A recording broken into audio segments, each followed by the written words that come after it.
Africa's vast shores have long beckoned travelers and merchants from distant lands. Among the earliest were the Greeks, the Romans, and the Phoenicians. Drawn by the allure of trade and the promise of new lands, they established settlements along the Mediterranean coast. The Greeks, renowned for their seafaring prowess, founded cities like Naucratis in Egypt and Cyrene in present-day Libya. These outposts became bustling centers of commerce, linking the Greek world with Africa's rich resources. The Romans, with their penchant for empire building, left an even more profound mark. After conquering Carthage, a powerful Phoenician city-state, they extended their dominion across North Africa. Roman rule brought with it a new language, Latin, and a new way of life, as Roman law and administration were imposed on conquered territories. Cities like Carthage and Alexandria flourished under Roman rule, becoming centers of learning and culture.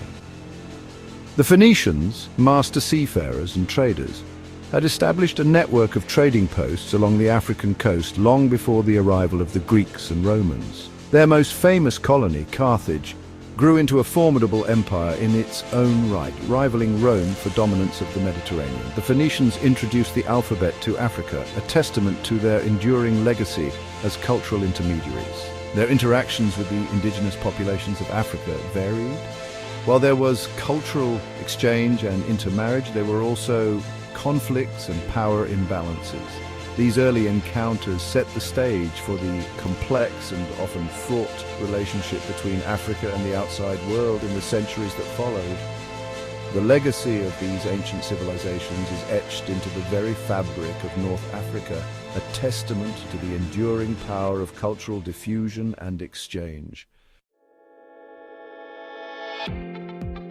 The Roman Empire, vast and influential, left an indelible mark on North Africa, shaping its language, religion, and culture.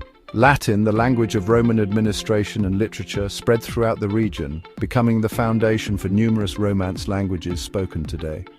Christianity, too, found fertile ground in North Africa, with figures like St. Augustine of Hippo emerging as influential theologians.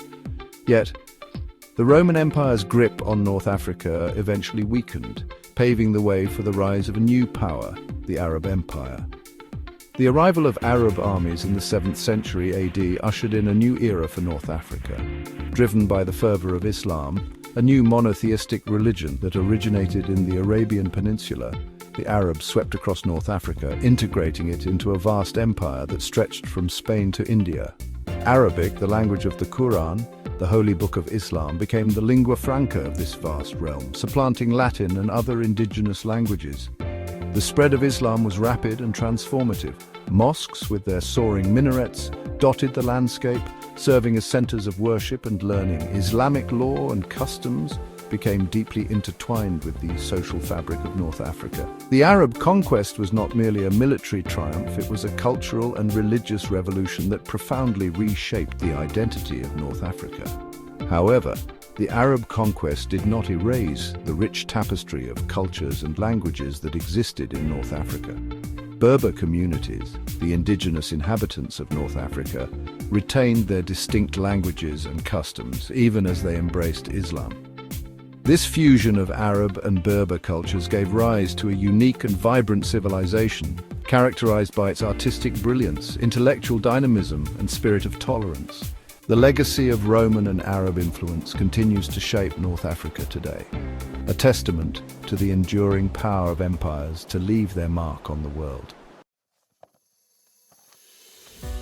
As Europe emerged from the Middle Ages, its gaze turned southward, drawn by the allure of Africa's riches. The Portuguese, at the forefront of this maritime exploration, established trading posts along the African coast, seeking gold, ivory, and spices. Prince Henry the Navigator, a patron of exploration, spurred his countrymen to explore the unknown reaches of the African coastline, driven by a thirst for knowledge and wealth. The Portuguese established forts and trading posts, securing their access to the lucrative trade routes that crisscrossed the continent. These early European encounters were often marked by a mixture of curiosity and exploitation. European traders eager for profit often engaged in unequal trade practices, exploiting local communities for their own gain.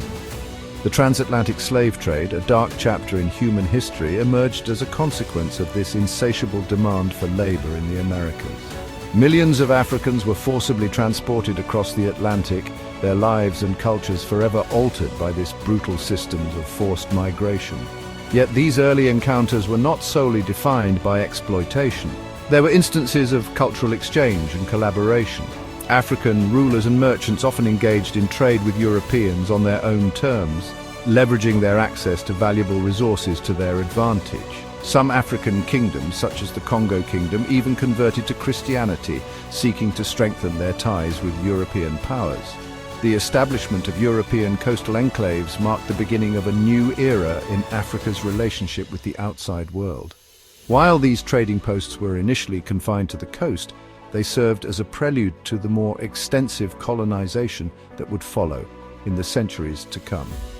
The seeds of European colonialism were sown during this period of early exploration and trade, setting the stage for the dramatic transformations that would reshape the African continent. The latter half of the 19th century witnessed a dramatic acceleration of European colonialism in Africa, a period known as the Scramble for Africa. Driven by a complex interplay of economic, political, and social factors, European powers engaged in a frenzied race to claim African territories as their own. The Industrial Revolution, with its insatiable appetite for raw materials and new markets, fueled this expansionist drive. Africa, with its vast reserves of rubber, diamonds, gold, and other valuable resources, became the prime target of this colonial enterprise. The Berlin Conference of 1884 to 1885, convened by German Chancellor Otto von Bismarck, formalized this division of Africa among the European powers. With little regard for the existing political and ethnic boundaries of the continent, European diplomats drew lines on maps, carving up Africa into artificial colonies that served their own interests. The conference, while ostensibly intended to prevent conflict between European powers, legitimized the scramble for Africa and ushered in an era of unprecedented colonial expansion. The consequences of this colonial carve-up were profound and far-reaching. African societies were torn apart, their traditional systems of governance disrupted, and their economies reoriented to serve the needs of European metropoles. The imposition of colonial rule varied across the continent, with some powers favoring direct rule while others opted for indirect rule, often exploiting existing power structures to maintain control. The legacy of the scramble for Africa continues to cast a long shadow over the continent, shaping its political, economic, and social landscape. The arbitrary borders drawn at the Berlin Conference created artificial divisions between ethnic groups, often pitting them against each other in a struggle for power and resources. These divisions, exploited by colonial powers during their rule, continue to fuel conflict and instability in many parts of Africa today. The Scramble for Africa stands as a stark reminder of the human cost of colonialism, a period marked by exploitation, violence, and the denial of basic human rights.